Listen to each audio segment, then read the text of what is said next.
இன்றைய வசனம் தியானத்தின் தலைப்பு கன்மலையின் மேல் அஸ்திபாரம். மத்தேயு 7ஆம் அதிகாரம் 25ஆம் வசனம். ஏனென்றால் அது கன்மலையின் மேல் அஸ்திபாரம் போடப்பட்டிருந்தது. உலக அதிசயத்தில் ஒன்றாயிருந்த இத்தாலியில் உள்ள பீசாவின் சாய்ந்த கோபுரம் பீசா பேராலயத்தின் மணிக்கோபுரமாகும்.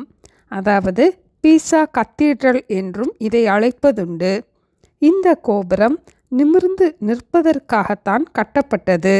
55 மீட்டர் உயரமுள்ள இந்த கோபுரம் 297 படிகளை கொண்டது. இந்த கோபுரத்தை கட்டின கட்டிட வல்லுனர் இந்த கோபுரத்தை வடிவமைப்பதில் மிகவும் கவனத்தை செலுத்தினார். ஆனால் அஸ்திபாரம் போடப்பட்ட சதுப்பு நிலத்து மண்ணின் மேல் அவர் கவனம் செலுத்தவில்லை. ஆகவே இந்த கோபுரம் தென்மேற்கு பகுதியில் சில அடிகள் சாயத் தொடங்கினது. இத்தாலிய அரசாங்கம் இந்த பீசா கோபுரம் மேலும் சாய்வதை தடுப்பதற்காக பெரும் முயற்சி எடுத்து அதிக செலவில் அதன் அஸ்திபாரத்தை வலுப்படுத்தினார்கள். ஆகவே இந்த கோபுரம் உலக அதிசயங்களில் ஒன்றாகவும் பிரபலமான சுற்றுலா தலமாகவும் இருந்தது. இயேசுவும் கூட தன்னுடைய மலை பிரசங்கத்தை முடிக்கும் போது 2 விதமான வீடுகளை கட்டினவர்களை பற்றியே கூறினார். மத்தேயு 7ஆம் அதிகாரத்தில் இதை குறித்து நாம் வாசிக்கலாம். ஒருவன் தன் வீட்டை கன்மலையின் மேல் கட்டினதாகவும் மற்றொருவன் தன்னுடைய வீட்டை மணலின் மேல் கட்டினதாகவும் நாம் வாசிக்கிறோம். மத்தேயு 7ஆம் அதிகாரம் 24ஆம் வசனத்தில், ஆகையால் நான் சொல்லிய இந்த வார்த்தைகளை கேட்டு இவைகளின்படி செய்கிறவன் எவனோ அவனை கன்மலையின் மேல் தன் வீட்டை கட்டின புத்தியுள்ள மனுஷனுக்கு ஒப்பிடுவேன் என்று இயேசு கூறினார். 2வது வீட்டை குறித்து 26ஆம் வசனத்தில், நான் சொல்லிய இந்த வார்த்தைகளை கேட்டு இவைகளின்படி செய்யாதிருக்கிறவன் எவனோ அவன் தன் வீட்டை மணலின் மேல் கட்டின புத்தியில்லாத மனுஷனுக்கு ஒப்பிடப்படுவான் என்று இயேசு கூறினார். 2 விதமான வீடுகளும் கட்டப்பட்டது.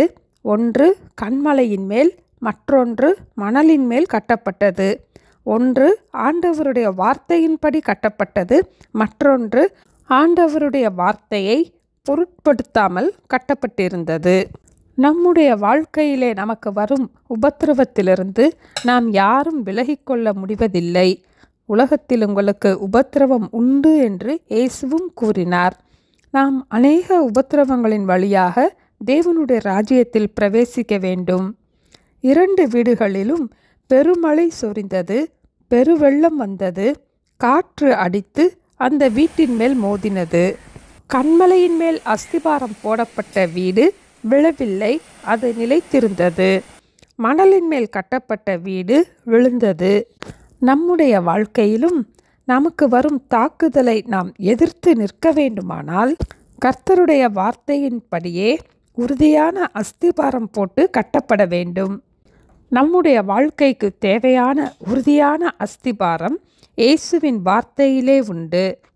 ஆகவே வேதத்திலே சொல்லப்பட்ட ஆண்டவருடைய வார்த்தைகளை கேட்டு அவைகளின்படி செய்வதற்கு நாம் ஒவ்வொரு நாளும் பிரயாசப்படுவோம். ஏனென்றால் அது கன்மலையின் மேல் அஸ்திபாரம் போடப்பட்டிருந்தது. ஜெபிப்போமா? எங்களை நேசிக்கிற எங்கள் அன்பின் ஆண்டவரே, உம்முடைய வார்த்தைகள் எங்கள் வாழ்க்கையிலே அஸ்திபாரமாக இருப்பதற்காக ஸ்தோத்திரம் அப்பா. அந்த அஸ்திபாரத்தின் மேல் எங்களுடைய வீட்டை நாங்கள் கட்டி எழுப்ப ஆண்டவருடைய வார்த்தைகளை கேட்டு அவைகளின்படி செய்வதற்கு எங்களுக்கு வேண்டிய கிருபைகளை தர ஜெபிக்கிறோம் அப்பா. ஒவ்வொரு நாளும் வேத வசனத்தில் நிலைத்திருக்க எங்களுக்கு வேண்டிய கிருபைகளை தந்து எங்களை ஆசீர்வதிக்க வேண்டுமாய் இயேசுவின் நாமத்தில் ஜெபிக்கிறோம் பிதாவே. ஆமென். Thank you. Have a blessed day.